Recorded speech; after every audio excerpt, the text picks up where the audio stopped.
Often fear rules our hearts and minds. When Jesus was crucified and was buried, his disciples were afraid and they thought that their future was over. They were so much frightened that they closed the door of their home and they sat in a room. And they were so much frightened that they could not come out of that room, and their hearts were in trouble. They thought that what would happen to their future? Will they drag them just they did to Jesus, and will they crucify them also? And they were frightened. But when they were sitting in that room, Jesus came in that room and said, "Peace be with you." And when they saw Jesus, their hearts were rejoicing. They were overjoyed.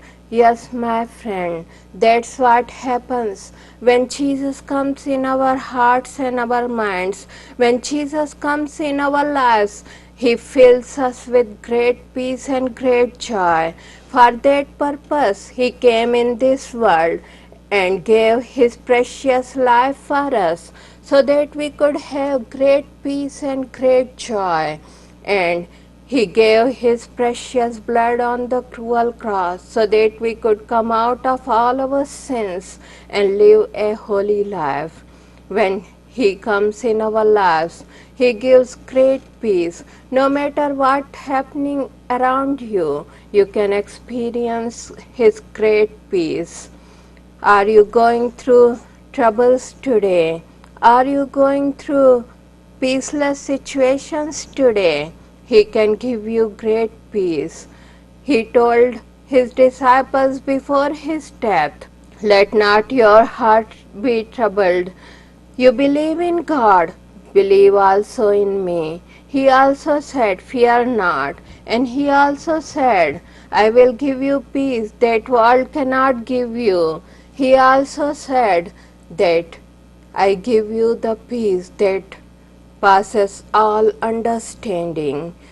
Yes, my friend, when Jesus came in that small room, it could not contain those disciples in that room.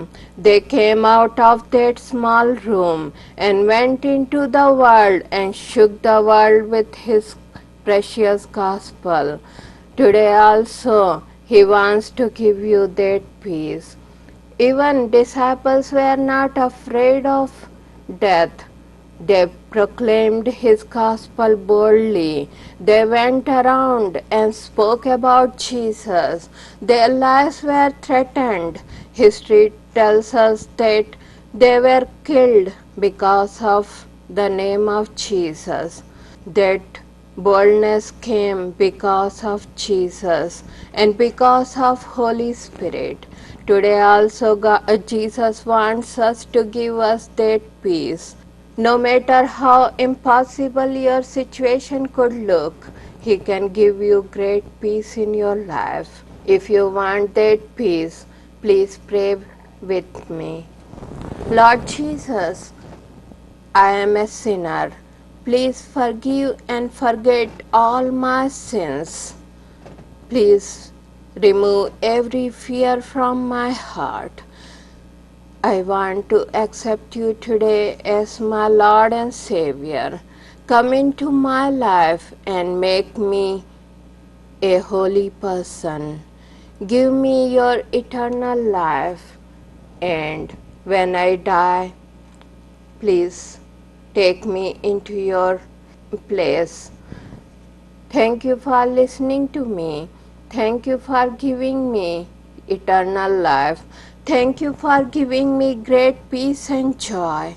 I pray in Jesus' name. Amen.